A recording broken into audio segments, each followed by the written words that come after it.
સ્થિત ઘર્ષણ, ગતિક ઘર્ષણ અને ત્રીજા ઘર્ષણની આજે વાત કરીએ આપણે રોલિંગ ઘર્ષણ. તો હવે આપણે જોયું તેમ કોઈ પદાર્થ સ્થિર હોય અને ગતિ શરૂઆત કરવાની જ્યારે અણી પર આવે ત્યાં સુધી એના પર સ્થિત ઘર્ષણ બળ લાગતું હોય છે. પદાર્થ જ્યારે ગતિની શરૂઆત કરે ત્યારે તેના પર ગતિક ઘર્ષણ બળ લાગતું હોય છે. પણ કોઈ પદાર્થ જ્યારે ગબડતો હોય,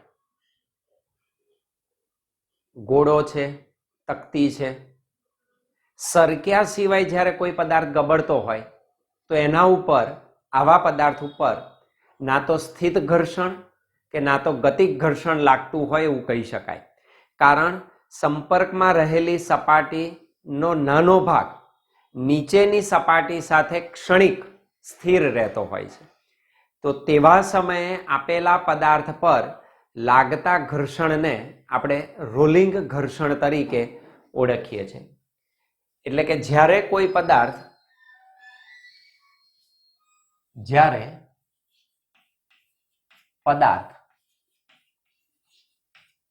કોઈ સપાટી પર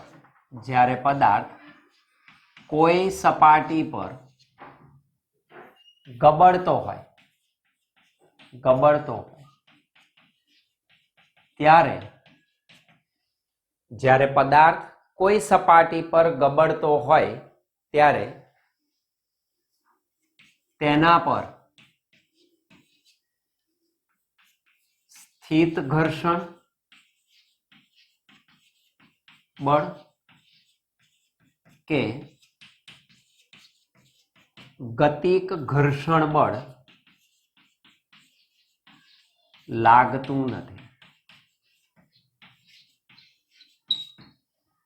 મોટાભાગના આપણા વ્હીકલ્સ, બધા મોટાભાગના વ્હીકલ્સ એટલે તમે જો ટાયર ગોળાકાર હોય તો ગબડે છે, સરકતા નથી. તો તેવા સમયે પદાર્થ પર સ્થિત કે ગતિક ઘર્ષણ બળ લાગે છે તેમ કહી શકાય નહીં. ગબડતા પદાર્થની સપાટી,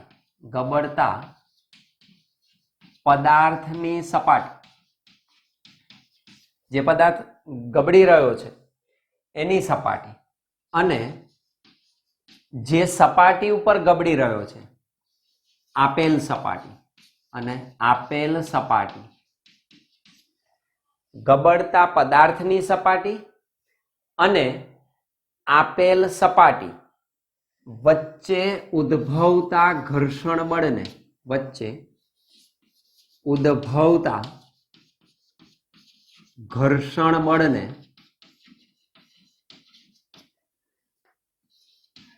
રોલિંગ ઘર્ષણ, ગુજરાતીમાં એને કહેવાય લોટણ ઘર્ષણ. ગબડવું, લોટણ ઘર્ષણ કહે છે. તો ગબડતો પદાર્થ અને જે સપાટી ઉપર ગબડે છે એ બંને વચ્ચે ઉદ્ભવતા ઘર્ષણ બળને રોલિંગ ઘર્ષણ બળ અથવા રોલિંગ ઘર્ષણ કે લોટણ ઘર્ષણ કહેવાય.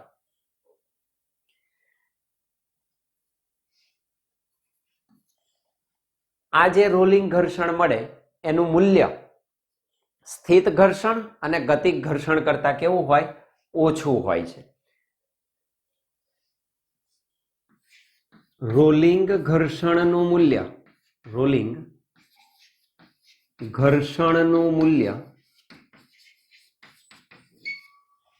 સ્થિત ઘર્ષણ અને ગતિક ઘર્ષણ કરતા ઘણું જ ઓછું હોય છે. સ્થિત ઘર્ષણ બળ અને ગતિક ઘર્ષણ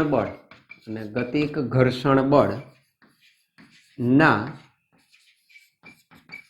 મૂલ્ય કરતા ઘણું જ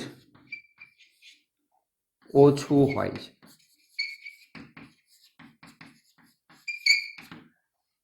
રોલિંગ ઘર્ષણ ત્રણેય ઘર્ષણોમાં કેવું છે? સૌથી ઓછું મૂલ્ય ધરાવતું ઘર્ષણ છે. પદાર્થ જ્યારે ગબડતો હોય, પદાર્થ જ્યારે ગબડતો હોય ત્યારે સંપર્કમાં રહેલી સપાટીઓ, જે સપાટી સાથે ક્ષણિક સંપર્કમાં હોય એ સપાટીઓ તે બિંદુ પાસે શું થાય? ક્ષણિક વિકૃત થાય. ત્યાં આગળ એનો આકાર બદલે અથવા વિકૃતિ ઉદ્ભવે. પદાર્થ જ્યારે ગબડતો હોય ત્યારે સંપર્કમાં રહેલી સપાટીઓ ક્ષણિક વિકૃત થાય. ક્ષણિક, થોડા ક્ષણ પૂરતી ક્ષણિક વિકૃત થાય. ત્યાં આગળ વિકૃતિ ઉદ્ભવે ક્ષણિક.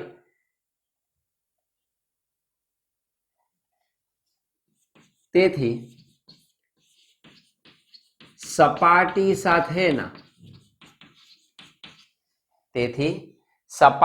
સાથેના સંપર્કમાં બિંદુ કે રેખા નહીં, જે બે સંપર્ક સપાટીઓ એકબીજા સાથે સંપર્કમાં છે ત્યાં આગળ બિંદુ કે રેખા નહીં પરંતુ થોડુંક ક્ષેત્રફળ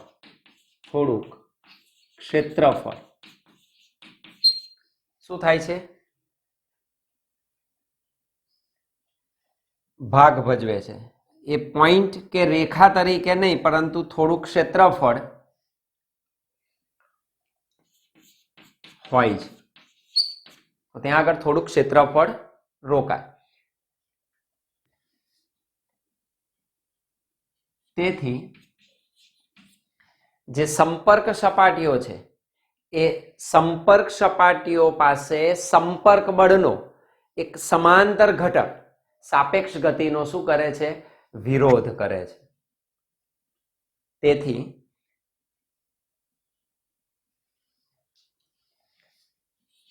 સંપર્ક બળનો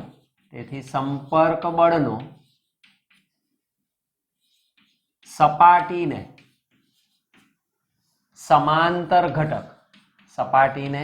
સમાંતર ઘટક સાપેક્ષ ગતિનો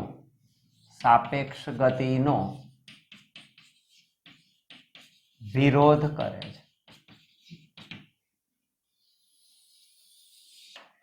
સાપેક્ષ ગતિનો વિરોધ કરે છે. આ જે રોલિંગ ઘર્ષણ છે, રોલિંગ ઘર્ષણમાં આવતા અચળાંકને આપણે રોલિંગ ઘર્ષણાંક, જેમ સ્થિતમાં સ્થિત ઘર્ષણાંક, ગતિકમાં ગતિક ઘર્ષણાંક, એવું રોલિંગમાં રોલિંગ ઘર્ષણાંક આવે તો આપણે આમ લખી શકીએ કે રોલિંગ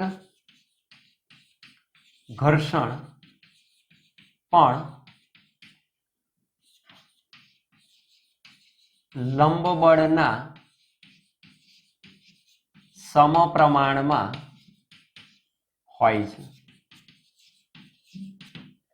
અર્થાત FR, rolling friction, is proportional to N.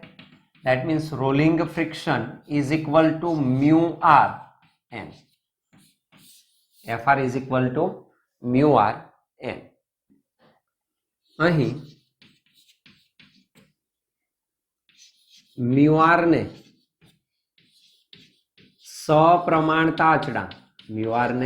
સપ્રમાણતા અચળાંક એટલે કે રોલિંગ ઘર્ષણાંક કહેવાય. એટલે કે રોલિંગ ઘર્ષણાંક કહેવાય. mu R is less than mu K is less than mu S. Mu R is less than mu K is less than mu S. અર્થાત તમે આમ કહી શકો કે mu R is much less than mu S. સ્થિત ઘર્ષણ કરતા તો ઘણું ઓછું રોલિંગ ઘર્ષણ હોય છે. ઘર્ષણના લાભ અને ગેરલાભ જણાવો.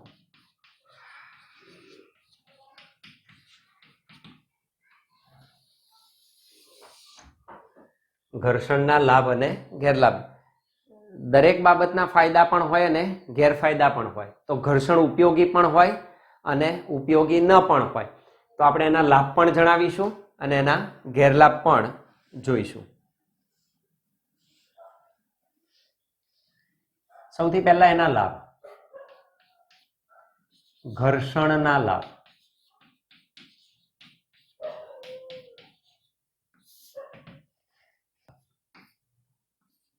ગતિક ઘર્ષણનો ઉપયોગ. ગતિક ઘર્ષણનો ઉપયોગ યંત્રોમાં અને ઓટોમોબાઈલ્સ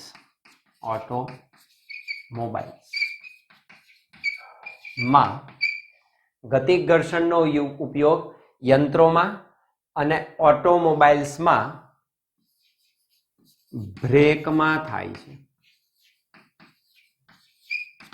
તો બ્રેક સારી છે. બ્રેક જ ના હોત તો કોઈ સાધન ઊભું રહી શકે નહીં. તો ત્યાં આગળ બ્રેક કોને લીધે? બ્રેકિંગ ફોર્સ કહીએ છીએ આપણે. તો સ્ટોપિંગ ડિસ્ટન્સ વખતે જોયું તો એ બ્રેકિંગ ફોર્સને લીધે કોઈ સાધન અટકી શકે. તો કોઈ યંત્ર ચાલતું હોય ને એને અટકાવવું હોય કે આપણા કોઈ વ્હીકલ હોય ગતિ કરતા હોય ને એને અટકાવવા હોય તો એના માટે બ્રેક જોઈએ. તો કોઈ પદાર્થ જ્યારે ગતિક ઘર્ષણનો અનુભવ કરે ત્યારે ઘર્ષણ આમ આપણને વિરોધ લાગતું હોય પણ જો બ્રેક ના વાગે તો સાધન અટકી શકે નહીં. તો કોઈ સાધન પછી કામમાં આવે નહીં. તો બ્રેકનું સવિશેષ મહત્વ છે. તો બ્રેક આપણા માટે ઘર્ષણની રીતે શું છે? ફાયદાજનક છે. તો પહેલો ફાયદો આ છે. નંબર 2 એનો બીજો લાભ. ઘર્ષણની મદદથી આપણે સૌ ચાલી શકીએ છીએ.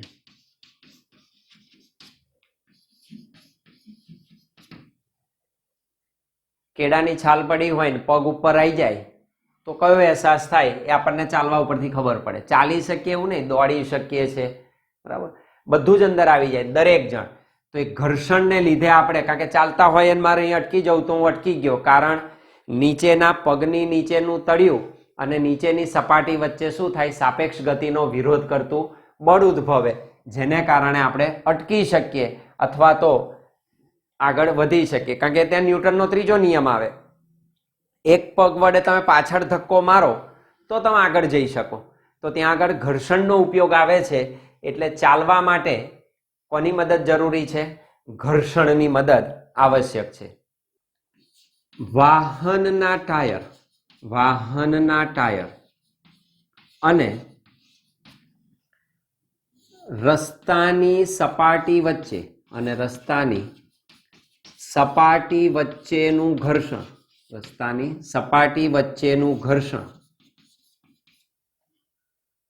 આ બહુ અગત્યનું છે. શું કરી શકે તે? વાહનનું ટાયર અને રસ્તો. વાહન જે રસ્તા ઉપર ગતિ કરે છે તો વાહન ગતિમય બને છે. એની પાછળનું મેઇન કારણ છે. વાહન શા માટે ગતિમાં આવે છે?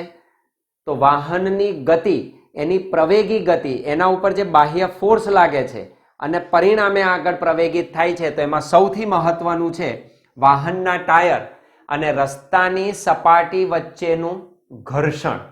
જે વાહનને શું કરે? પ્રવેગિત કરે, આગળની તરફ એને મોકલે. અર્થાત વાહનને પ્રવેગિત ગતિ કરાવવા માટે નું બાહ્ય બળ પૂરું પાડે છે.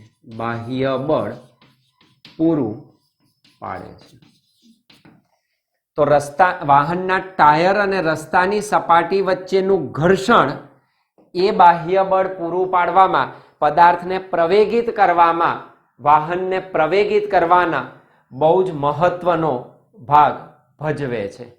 અત્યારે તમે દરેક જણ લખી જ રહ્યા છો નોટમાં ને એમાં. હું અહીં બોર્ડ ઉપર લખી રહ્યો છું. તો લખી શકાય છે, તો લખવાનું મેઇન કારણ શું છે? ઘર્ષણ છે. ઘર્ષણ ના હોય તો લખી શકાય નહીં. ઘર્ષણની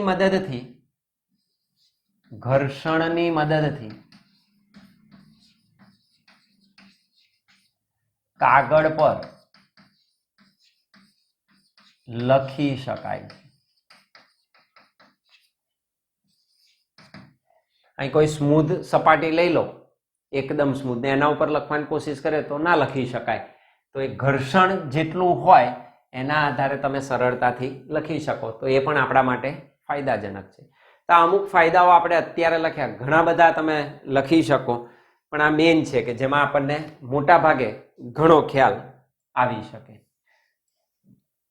ઘર્ષણના ગેરલાભ, એના નુકસાન શું છે? તે ઘર્ષણના ગેરલાભ. તો ઘર્ષણને લીધે શું થાય? વાહનનું ટાયર માન લો કે છે, રસ્તાની સપાટી વચ્ચે ઘર્ષણ ઉદ્ભવે, આપણે બાહ્ય બળ પૂરું પાડી શકીએ, પણ સમયાંતરે ટાયર શું થાય? ઘસારો અનુભવે. ઓટોમોબાઈલ છે, યંત્ર છે, તો એમાં જે રચના છે યંત્રની, તો એના જે પાર્ટ્સ છે એ પાર્ટ્સમાં શું થાય? ઘસારો થાય, અને સમયાંતરે શું થાય? નુકસાન પામે, અને આપણે શું કરવું પડે? એને બદલવું પડે. તો અમુક સમયાંતરે આપણે ચેન્જ કરવું પડે છે. તો એ ઘર્ષણનો ગેરલાભ ગણી શકાય.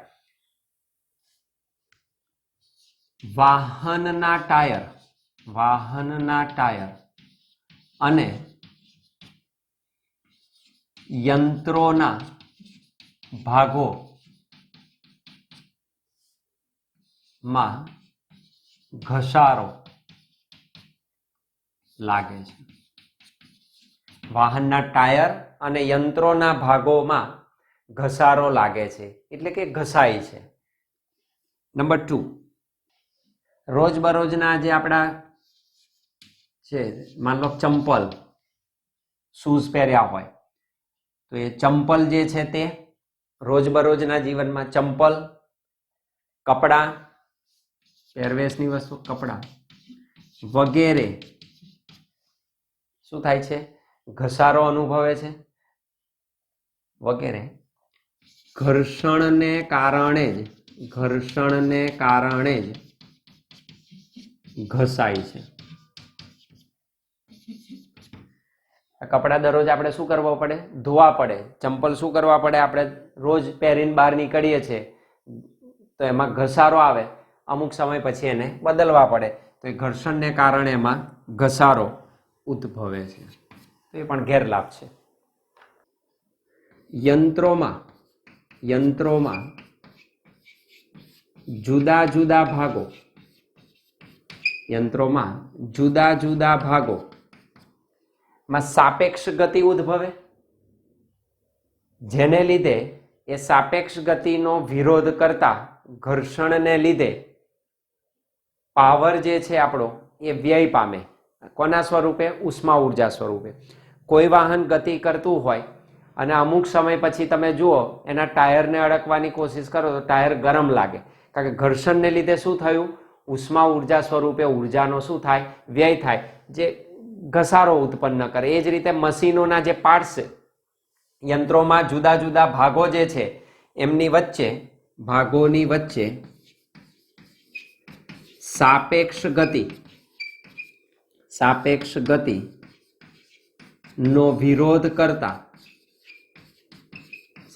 ગતિનો વિરોધ કરતા ઘર્ષણને લીધે પાવરનો ઉષ્મા રૂપે વ્યય થાય છે. કોઈ પણ વાત, પંખો ચાલતો હોય અને અમુક સમય પછી પંખાની નીચેના ભાગને તમે અડકો તો એ ગરમ લાગે, કારણ કે ઘસારાને કારણે, સાપેક્ષ ગતિનો વિરોધ કરતાને કારણે પાવર શું થાય? ઉષ્મા ઉર્જા સ્વરૂપે વ્યય પામે છે. તો યંત્રોમાં જુદા જુદા ભાગોની વચ્ચે સાપેક્ષ ગતિનો વિરોધ કરતા ઘર્ષણને લીધે પાવરનો ઉષ્મા રૂપે વ્યય થાય છે. તો આ ઘર્ષણના ગેરલાભ થયા. એનું નિવારણ કેવી રીતે કરી શકાય અને ઘટાડી કેવી રીતે શકાય? તો ઘર્ષણના નિવારણના કેટલાક ઉપાયો આપણે જોઈ લઈશું. ઘર્ષણના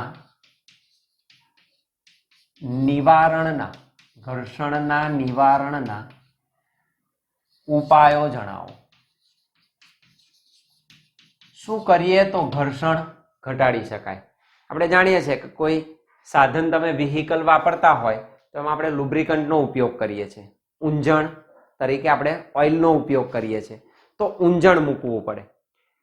સાધનો હોય, પંખો માનલો રોટેટ થતો હોય તો અંદર બોલ બેરિંગ રાખવું પડે કે જેથી કરીને ઘસારો શું થાય?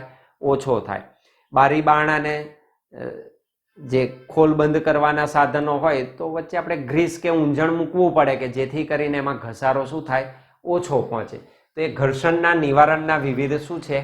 ઉપાયો છે. નંબર 1, ગતિક ઘર્ષણ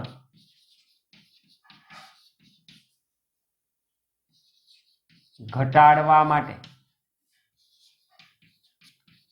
ઊંજણ નો ઉપયોગ થાય છે.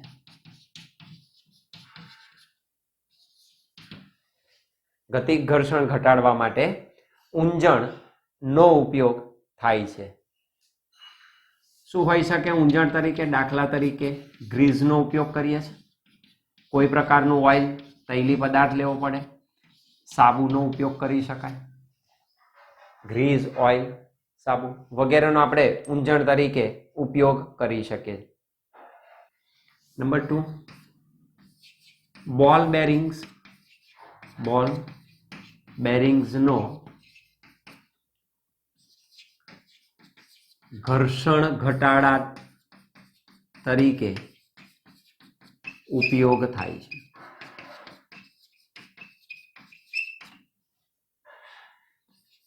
જેના લીધે સ્થિત કે ગતિક ઘર્ષણ કરતા બોલ બેરિંગ્સનો તમે ઉપયોગ કરો તો સ્થિત કે ગતિક ઘર્ષણ કરતા કેવું છે? ઓછું છે. ગતિક ઘર્ષણ કરતા ઓછું હોવાથી પાવર વ્યય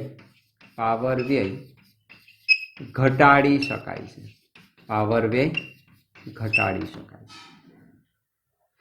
આપણે બોલ બેરિંગ્સનો પણ ઉપયોગ કરીએ છીએ અને ઘર્ષણ ઘટી શકે એનાથી. નંબર 3, સાપેક્ષ ગતિમાં હોય તેવી ઘન સપાટીઓ વચ્ચે સાપેક્ષ ગતિમાં હોય તેવી ઘન સપાટીઓ વચ્ચે હવાની પાતળી ગાદી. બે પદાર્થો ગતિમાં હોય તો વચ્ચે હવા તમે એ કરી શકો અને જેથી કરીને હવાને કારણે શું થાય? ઘર્ષણ ઓછું લાગે. તો સાપેક્ષ ગતિમાં હોય તેવી ઘન સપાટીઓ વચ્ચે હવાની પાતળી ગાદી જાળવી રાખતા ઘર્ષણ ઘટાડી શકાય. તો એરનો પણ તમે ઉપયોગ કરી શકો. તો બે પદાર્થો વચ્ચે હવા તરીકે તમે પાતળી ગાદીનો ઉપયોગ કરો એરનો તો પણ ઘર્ષણ ઘટાડે. તો આ રીતે ઘર્ષણ આપણે શું કરી શકીએ? નિવારી શકીએ. કંઈક અંશે એમાં ઘટાડો કરી શકીએ અને સાધન વસ્તુની આયુષ્યમાં શું કરી શકાય? વધારો કરી શકાય.